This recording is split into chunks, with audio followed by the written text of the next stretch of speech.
ವಿದ್ಯಾರ್ಥಿಗಳೇ, ನಾನು ನಿಮಗೆ ಬಿಡುವಿನ ಸಮಯದಲ್ಲಿ ಅತಿ ಸರಳವಾಗಿ ವೇದಗಣಿತವನ್ನು ಕಲಿಸ್ಕೊಡುವಂಥ ಕೆಲಸ ಮಾಡ್ತಾ ಇದ್ದೀನಿ. ಹೌದಾ? ಸೊ ಇವತ್ತು ನಾವು ಹೊಸ ಟ್ರಿಕ್ಸ್ ಏನು ಕಲಿಯೋಣಪ್ಪ ಅಂತಂದ್ರೆ 1001ಕ್ಕೆ ಓಕೆ 1001ಕ್ಕೆ ಯಾವುದೇ 3 ಅಂಕಿಗಳನ್ನು ನಾವು ಹೇಗೆ ಸರಳವಾಗಿ ಗುಣಿಸ್ಬೇಕು ಅನ್ನೋದನ್ನು ಕಲಿಯೋಣ. ಫಸ್ಟ್ ಇದು 1001 ಅದ. ಓಕೆನಾ? 1001 ಇಂಟು 342 ಅಂತ ತಿಳ್ಕೊಳ್ಳಿ. ಓಕೆನಾ?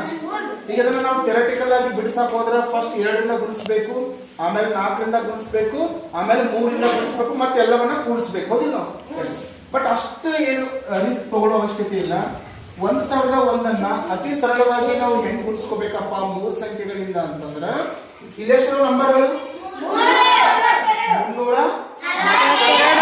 342 ಹೆಂಗೈತು ಹಂಗ first one time ಬರ್ಕೊಂಡ್ಬಿಡೋಣ.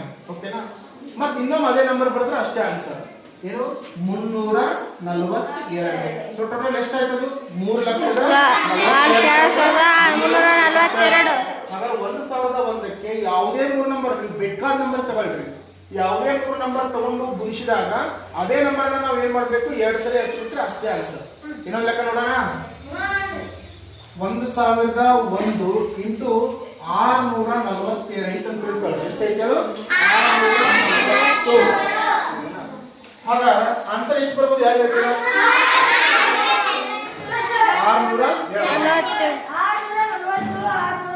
647 and total ಎಷ್ಟಾಯ್ತದು?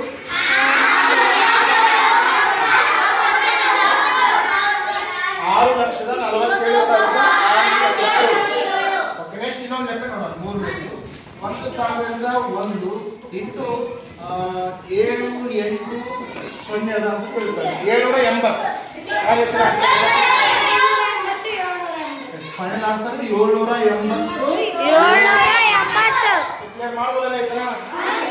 ಈಗ ಹಂಗೆ ಬಾಯಿಲೆ ಕೇಳ್ತೀನಿ, ಉತ್ತರ ಹೇಳ್ಬೇಕು. ಯಾರು ಹೇಳ್ತೀರಾ? Stand up. ಶ್ರೀನಿವಾಸ್ ಇದ್ದೇಳು. 1001ಕ್ಕೆ 235 ಗುಣಿಸಿದಾಗ ಉತ್ತರ ಎಷ್ಟು ಬರುತ್ತೆ? 235. Very good, super. ನೆಕ್ಸ್ಟ್ ಇದೆ 1001ಕ್ಕೆ 111 ಗುಣಿಸಿದ ಉತ್ತರ ಎಷ್ಟು ಬರುತ್ತೆ? 111. ನೆಕ್ಸ್ಟ್ 1001ಕ್ಕೆ 523 ಗುಣಿಸಿದ್ರೆ ಆನ್ಸರ್ ಎಷ್ಟು ಬರುತ್ತೆ? ಸ್ನೇಹಿತ ಮಾಡ್ಬೋದಾ?